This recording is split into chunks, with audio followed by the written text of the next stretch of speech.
Starting your own practice is hard for many chiropractors. It's riddled with both struggles and successes. But here at the Chiropractic Philanthropist, we make it easy by having chiropreneurs and entrepreneurs share their struggles and lessons learned in life and business so that you don't have to make the same mistakes. And now here's your host, Dr. Ed Osborne.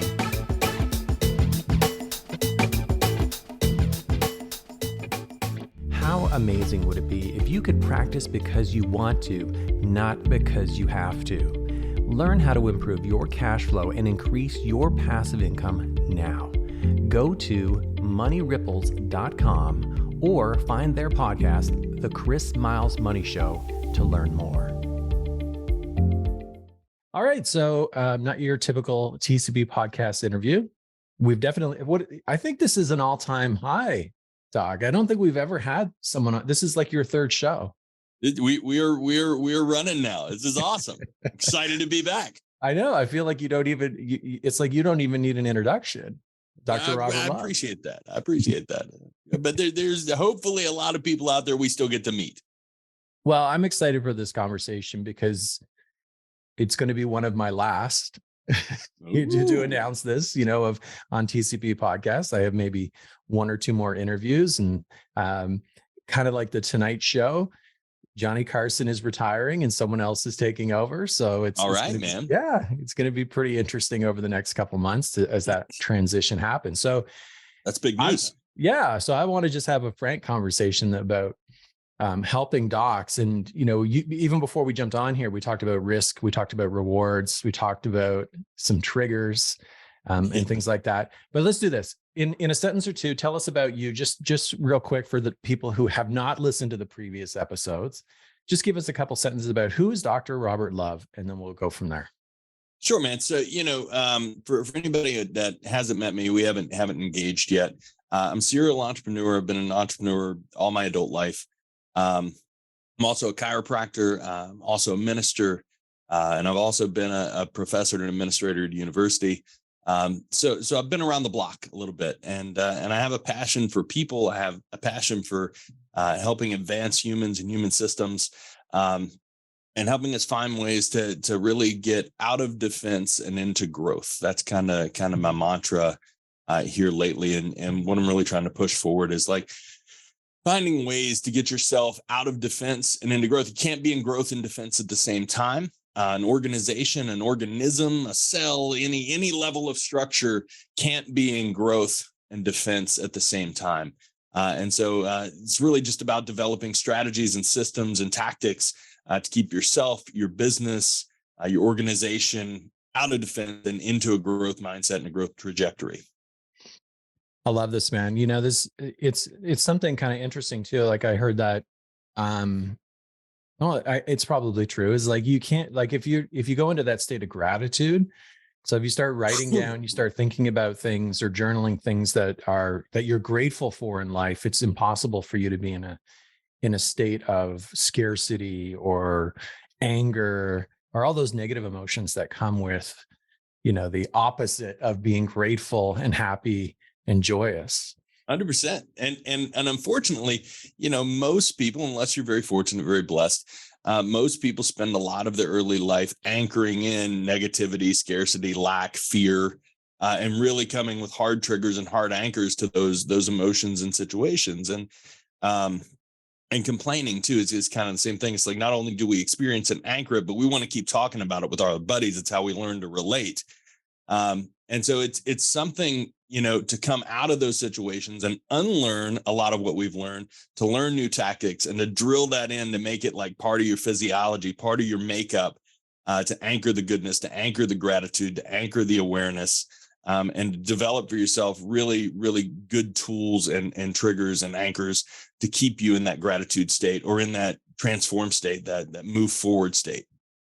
This is interesting too, because like when I started the Chiropractic Philanthropist podcast, God, I don't know, 2014.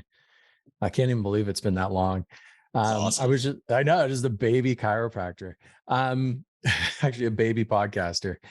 And I started it because I felt isolated. As a doctor, even though there were other people in our community, like other chiros, I really didn't know them. We didn't get together. I didn't know a lot of entrepreneurs.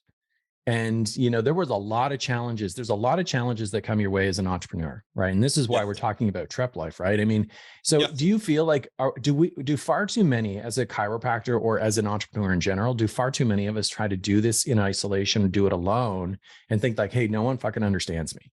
Oh, 100%, man. 100%. And actually, thank you for mentioning TREP Life. That's the community we've started, the group we started online. I think we can probably throw a link in the comments below. You guys can hop in and join us. Or in the show notes. Yeah.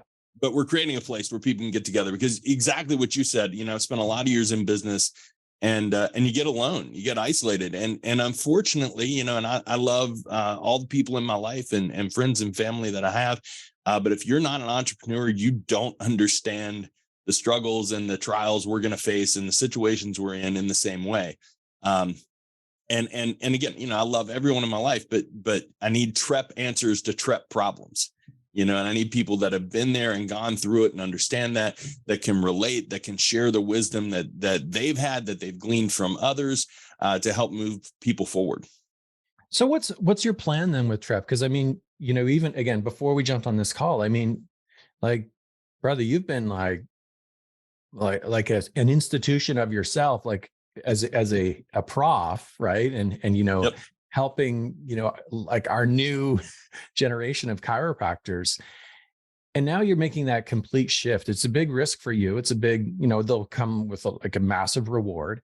But what is the real vision of TREP? What are you looking to create? The thing is, you said it a second ago, and there's a quote, and forgive me because I don't remember who to attribute it to. There's a quote. It's like, let me think, not butcher it up. Butcher it. Go ahead. Oh, it's to the tune of, if you want to do it your way, go alone. If you want to go far, go together. It's about being in a team, being in a group. Standing on the shoulders of giants, relying on others and systems and community. And I think it's where the future is, and even, to chiropractic, to entrepreneurships, coffee shops, broadcasting, in whatever realm you want to put it in, you can only go so far by yourself. And you can only know so much, do so much, learn so much in a short period of time. And part of what I hope we develop here is a system to mastermind for the future. And really put people together and multiply, leverage those factorials of wisdom, right? So, it's you do a process called decade in a day, right? Yeah. And what a beautiful example of taking, a decade's worth of information and research and trial and error, and putting it down into a very concise set of meetings and communications, and the opportunity to learn and grow from that, and not have to take all that time to figure it out on our own, right? And I don't know how much you've spent, but I can very, very comfortably say I've spent in the neighborhood of probably $500,000 on personal development, on tools, on strategies, seminars, products, things to move life forward in the last 10 years. And not everybody has had the opportunity to do that. And I like learning from people who've spent $10 million doing that, right? Like getting the chance to glean all the information we can as a team, as a community, to move us all forward faster. Yeah.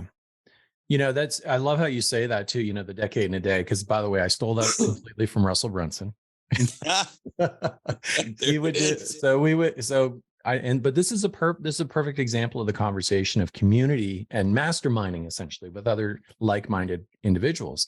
Yeah. So I did 2 years in the inner circle with Russell. You would have these virtual decade in a day, which, instead of an hour, 2 hours, it was like a half hour you got with Russell on virtual. And then we would have the live events and whatnot as well. But it was the people in the room that was the real value.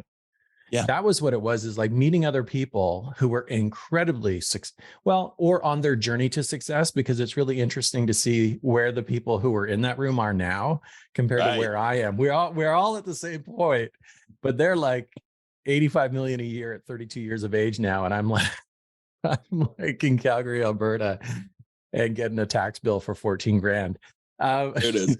That's the reality, right? Yeah. But the point is, they stayed in the group, right? So they stayed in the mastermind. They stayed connected. Even when they shut down the inner circle, Russell shut it down for many years. They all stayed together and connected. And then, COVID hit, and, I'm up here in Canada. So what happened is they all grew together. Yeah. Doing it alone, so hard. And I've never been able to find that sort of community. And I feel like that's really what you're trying to create, or what you're going to create with TREP Life. So you have your free value. And then of course, you're going to have that higher level of people that are going to be really investing in working together to get to a specific goal with their businesses, right? Yeah, 100%. Creating those communities where the tide rises all boats, right? Yeah. And you help each other and you network together and you create greater things because you can lean into each other. That's the mission and the goal. And so you were a broadcaster, right? Like you did radio for a while, right? Yeah, radio and TV. Yeah. Yeah. So is there a podcast? Is there a TREP Life podcast that there is a podcast coming out soon? Yep. And you might notice my old school background. I love it. I fall hard for this stuff. But yeah, we are doing a podcast, and again, it's part of the opportunities I've had. Been very, very blessed. I've lived a very blessed life. To connect with some really, really influential people who have wisdom to share and are willing to share it. I've just had incredible opportunities to create an awesome network of people who have fed into my life and who are willing to feed into others. And so we're going to get them on the podcast, and then we're going to see where that leads. Yeah. Where does that masterminding lead? Who else can we reach out to, bring in, who can get on board with this mission, who can help move people forward, who can remind us, that we have the tools we need inside, that we can resource the tools we don't have with each other, and keep us, again, out of imposter syndrome, out of not good enough, out of I don't have the degrees, and into growth and possibility. And I'm here to serve, and I'm serving something bigger than myself.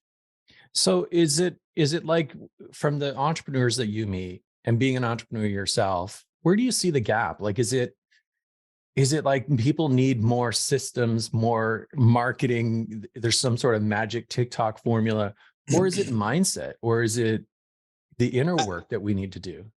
I think, and this is the experiment, right? So, we'll market today, and then we'll look at it in 5 years and we'll see how it turns out. But I think it's a combination of mindset meets community. I think it's not just a section of our own minds and beliefs, but our belief systems as a group, and how we can reinforce that and empower that for others, and it's funny you mentioned something about a trigger tax bill, right? You get a tax bill for 14 grand and you use it, it wouldn't matter if it was $7 grand or 70 grand, I've worked with people who have, $5,000 problems, and I've worked with a friend and a client who had $100 million problem. And it's the same problem, right? And it's the same set of fears and defenses that pop up when the problem arises. And the solutions are the same too. It's getting empowered, it's resourcing, it's networking, it's coming up with solutions, using people around you to create those solutions to have the possibility of a future. So I think the micro and the macro are closer than we think, as above, so below. Yeah. Yeah. I don't know if anyone can relate to that, getting that caller ID. So for Canada, it's CRA. CRA. In the States, it's IRS, but you get that caller ID. And when you see that, you're like, what the, like, I hope it's a refund. But no, I got that call just to be real, because it probably some people can relate to this. Yeah, I got that call, and I'm like, man, it's something from 2020 where everything was supposed to be balanced, and someone else was responsible for the books at the time. And it's like, it's not a huge, like, maybe it's a lot of money for some people. It's not in the entrepreneurial space. It's not a lot of money, but like I said, it could have been $70, right? Or 70,000, and it still triggers the same feeling for me. And you know what I immediately did is I went to my group, my circle, and I'm like, dude, like, why am I feeling? So I can go to a group of other people who are like-minded and go, okay, I get it. Right. Yeah. We've all had this. So a community is so important. And I love that, like, when we talk about TREP, we're not just talking about chiropractors, are we? We're talking about entrepreneurs in general, like small business entrepreneurs. Small business entrepreneurs. Yep. And scaling entrepreneurs. Yep. So what's the timeline then for you? I mean, if you were to look and see, at the end of 2023, and you want to look back, Doc, and you look at, and you're like, okay, holy shit, look what I created. What would that look like for you? Ooh, now that's a good question. I'd love to see several thousand people in our group engaging, masterminding. I'd love to create opportunities for us to come together in more intimate settings, seminars, live retreats, Yeah. the chance for people to really get together and dive in, and then maybe even create clusters or tracks or pods for people in relatable genres, so maybe like a healthcare track and a small business track, a service industry track versus a consumer-based business, a retail business track, because they're gonna share similarities and similar problems. And just to go back for a second, it's like sharing the tools and skill sets and the resources that other people have come up with, and then sharing what happens when those resources fail you, right? And so to your point, the IRS on the US side, back in COVID, in the first year of COVID, I got a crazy set of calls, emails, letters from the IRS, because we had trusted a company, $1 billion company, a payroll company in the United States, to take care of payroll and taxes for our 42 employees at that time. Wow. And somehow the money had come out of our account, but never made it to the IRS. And you really trust that, this $1 billion company that's running things and doing this for millions of other, businesses around the country has taken care of this. And then all of a sudden they haven't. And yeah, it's a panicked moment because that money's gone. It's not in my account. Right. And it was a substantial sum. I don't remember the exact amount. But 42 employees worth of taxes for a year. Wow. And so, we had to resource and solve that problem very quickly, and not just for me, but for each of those employees, and making sure we had to write all these letters verifying the IRS and show the deposit accounts and show that it had been taken out, and a whole string of things. It was a mess. But being able to reach out to other people who've been through that, who could, take me out of that trigger state, calm me down, and say, here's what you're going to do. Here's, my other tax professional, here's the letter to write, here's a form letter, use this, model it, make your own, and it's going to be okay. You get to breathe a little bit. Right. But yeah, when those things hit, especially if you didn't grow up dealing with these kind of numbers, and I didn't grow up dealing with this kind of math. It's a little crazy, just as an example. It's absolutely crazy. And, this kind of like brings me back to this other question as well, which I actually posted this on social just yesterday. I said, I'm not really impressed. Let me back up. I got to give some context to this. Yes. Okay. So when I started out in this space and whatnot, like on online business, things really shifted for me. And, online business is very profitable. And so I started buying stuff. Cars. I don't know how many Porsches I bought, but I've driven and bought every one of them you can imagine. And, I remember actually last year, someone said to me, I have a good friend, she goes, what do you look like searching for? I think I'd bought 7 cars in the last, year and a half that she'd known me. And, I think it's just like, I was always buying things because I could never afford them as a child. Like younger, we didn't have a lot of money. And then all of a sudden, when things start turning the other direction, I'm like, oh, I can get all these things that I never had. Now I'm like, it feels almost like a burden to have those things. And that was like the flex, right? On social, like I'm successful. Here's my vacation. Here's my house. Here's the stuff I can wear and buy. But now it feels like that's not like people don't resonate with that anymore. Do you feel like in the last couple of years, especially with COVID, that people's mindsets, especially entrepreneurs, has shifted from the stuff to quality of life, to relationships, emotional? I think definitely, and then I've watched that same journey, alongside you at the same time. I saw that post the other day. And something else that came to mind out of that post, there was a shift, if you don't mind me reading in just a little bit, about income producing assets, right? And like turning a liability into an asset. Man, there's the original Rich Dad, Poor Dad, change of thought, right? It's like, we buy things that take money out of our pockets and then, turn them into things. The flip is turn them into things that put money into your pocket, turn your liabilities into assets. And we all, grew up, not we all, but a lot of us grew up that way, wanting the nice car, the nice house, and thinking those things are assets. And that's exactly one of the entrepreneurial flips is learning that, if it takes money out of your pocket, it's a liability, right? If you put money into your pocket, then it's an asset. And finding those cash flow strategies, understanding the difference between cash flow and profit is a big one, right? And having people that can show you that and explain that, help you understand your financial statements, the way your money flow works. These are all, all things that we have to learn as entrepreneurs on the way. And hopefully we can find people to help us learn them quicker, right? And then there's some lessons that we just have to, we've got to buy the nice car and we've got to experience it for a little bit. And we've got to do the thing. It was a motorcycle for me, right? Like I get it, and you got to do those things sometimes along the way. And then at some point we're going to have the flip. Yeah. Yeah. Well, I bought a convertible. So I'm in Calgary. I think we just got like 4 or 5 centimeters or, inches, whatever of snow last night. It's -20. It's going down to -20. I bought a convertible, man. I've had it for like over a week. It's sitting in my garage. I've never even I drove it literally. They dropped it. They brought it here. Like they just ship it. They dropped it here. I drove it around, put it in the garage. I haven't touched it. It'll be a rental vehicle, but I mean,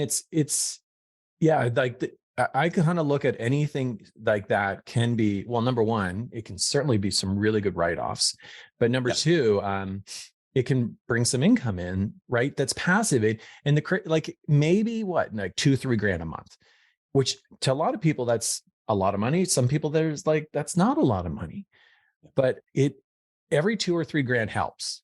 I feel. Yeah. And then, going to the income statement, you depreciate that over time. Yes. Yeah. So I think there's a lot of good, really good tips. There's lots of great ways that people can be in a community like your community that you're creating, like TREP Life. They can learn from other people who are doing right. And maybe I've heard a lot about infinite banking, maybe crypto. I mean, are these all the different topics like you may have discussions with entrepreneurs about on how people can create passive income? Yes, exactly. Some of those, let me take a look at some of my notes here. How to create passive income, how to do things like find the loopholes and make sure you're using them from the beginning, right? Like from the very beginning, like even small things like paying your kids, right? Like, I don't know how it works in Canada, right? So we got to check that one. We got to fact check that. But down here, up to a certain threshold, you can pay your kids, and really? That's tax free for you. It's a tax write-off for the business. It's tax-free income to them to a certain point. You can invest that money for them for their education or for later. So it's finding all those little loopholes, the depreciation loopholes on certain equipment and when to time things out. And then things just like communication skills. How much of everything we do is communication and learning how to communicate with different heart types, with different personality styles. Wow. Communicating within your team versus with your customer versus if you're business to business versus if you're communicating globally, and how to make sure, you've storied your message correctly to get it out to the public, to help people relate, to connect. So many topics, there's so many different things, and they apply across the spectrum of at least the businesses I've been involved with. And presumably lots of them, right? Like that's the whole idea. And again, in all of it, keeping yourself in that energy rich state, keeping yourself in a place where, you've got the energy to produce, you've got the energy to do it well, you've got the energy to handle problems that come along, and out of defense and into growth. And when you get those triggers and you have those days, having the resources, having the team, having the community to go to help you get back in state where you need to be to produce. Yeah. Do you feel like sometimes, so, I mean, you said yourself, like, hey, look, I've spent probably 150, I think you said maybe 200 grand in coach, like, coaching for yourself, like mentorship for yourself. Do you ever feel like you get to a point where you're like, yeah, okay, I think I'm done. Now I'm just going to fly on my own, like solo, or is it like, do we always need a mentor? I've definitely had those periods where you need to step away and do stuff. Right. And that's another piece too. Like you can get coached to death, you can have analysis paralysis, right? Or always consuming, never producing. And so, there are times you just got to get out and do it. But I've never found a time when I didn't need someone, right? When I didn't need a community to go to, a resource to look at. And the best resources, the best groups I've been a part of, always had groups connected to them. So we had mentors, and then we had groups. And I'm modeling that same model in what we're trying to create here. Where we're going to have our mentors, and then we're going to have the mastermind, the group, and the Facebook groups that I've been a part of have been priceless, because it's the ability to go, just after you've created enough traction and you get enough interaction in a group, the group becomes like an encyclopedia, a resource of its own. You go and you can search the group, you can search questions, you can see who's been there before and what they did to solve it and what the community came up with. And it's invaluable, at least in my experience. Those have been the places that, even if I wasn't looking for that immediate coaching, having that resource to go through and knowing it was people who are doing the same things I was doing at the same time in the same market with the same struggles, and that they were finding solutions. I mean, that matters and it helps. So I am, and I love this conversation because it's really in the theme of the chiropractic philanthropist, but you're kind of opening it up to small business and entrepreneurs in general, right? Not just chiros, right? But this is a big vision, and so I'm going to encourage everyone who's listening, right? Go to your show notes. So you can go to the show notes of the podcast right now. Just go ahead and open that up on your mobile. There will be a link to the Facebook group, completely free value. Okay. You're not going to get spammed. It's just free value. I know, because I'm part of it. Also, if you're watching this live right now on the Facebook live, you can actually see in the comments, we have the link dropped there as well. The other option is you can just simply head to Facebook and you can search in the search bar TREP Life or TREP Life Dr. Robert Love, and you will find it'll pop up pretty quickly as well. So make sure you go ahead, join. I know a lot of us are in a lot of groups, probably more groups than we are even aware of, but I do promise you it's a ton of value. And we have a mission right now. The current mission is to get this group up to 1,000 people, right? That's it. Yeah. We're in the fill it up stage. We're going to bring people in, and then we're just going to pour content, and I promise it'll be of value. Yeah, and just pour into people. I love it. So, with that said too, like when you're consuming content yourself, right? Similar to what you're creating, right? You're a creator, you're a storyteller, a thought leader. But who is what are you loving right now? Like following and listening? Is it Joe Rogan? Is it like, where do you go for your free value and content right now? So I'm constantly consuming, and it's just mastery never ends. And I had a mentor. Well, I had several mentors, but one mentor really poured that into us. That mastery is a journey, and you're on a path of mastery forever, right? And so you're going to hit platforms where you can claim a level of mastery, and then you can level up. But it's a constant progression as you go up. And so I'm a constant consumer. Now here lately, I'll tell you what I've been loving lately. I've consumed since Thanksgiving, about 6 Navy SEAL books. And I don't know why the Navy SEALs are all speaking to me right now, but it probably relates back to some of my training, some of my coaches, and some of the Special Forces operators I was blessed to have in my life. But they're really speaking to me. So I've listened to both of David Goggins' books recently, and wow, what a story of perseverance and really challenging what we can become and what we can aspire to, and what we can put ourselves through to redefine our limits and redefine humans' limits. Great author. I did a Jocko book in the course. Let me look here now. I'm gonna cheat and just straight pull up the Audible. What am I listening to right now? Overcome right now is what I'm listening to, which is Jason Redman. Phenomenal. And along those same lines, Deliberate Discomfort was another good one that I plugged in there.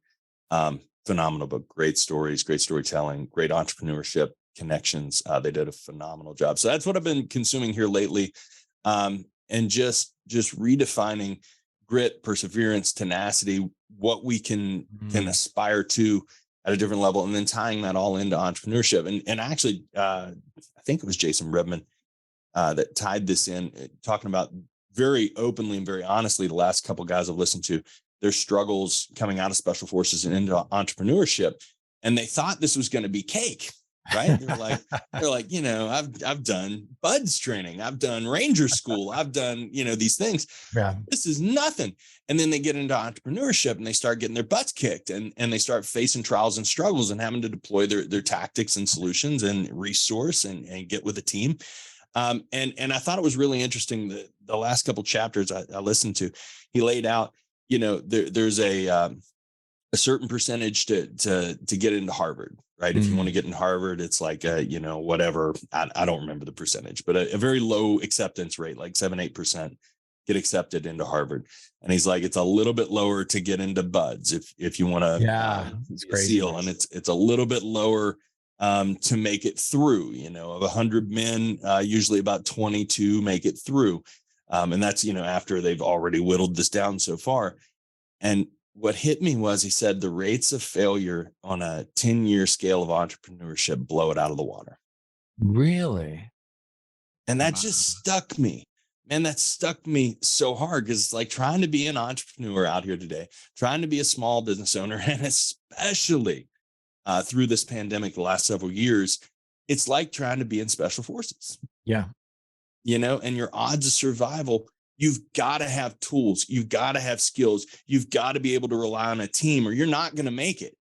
Yeah. And we've witnessed that. And I thought it was really telling that, you know, these guys that have been through, you know, tremendous feats in life and situations we'll never face in that life or death sense, just laid out the odds as this is an even bigger challenge for them, because the odds are so heavily stacked against you, right? And so you got to use everything at your disposal to get out ahead of it, and to use what you can, and to deploy resources in a team to get ahead.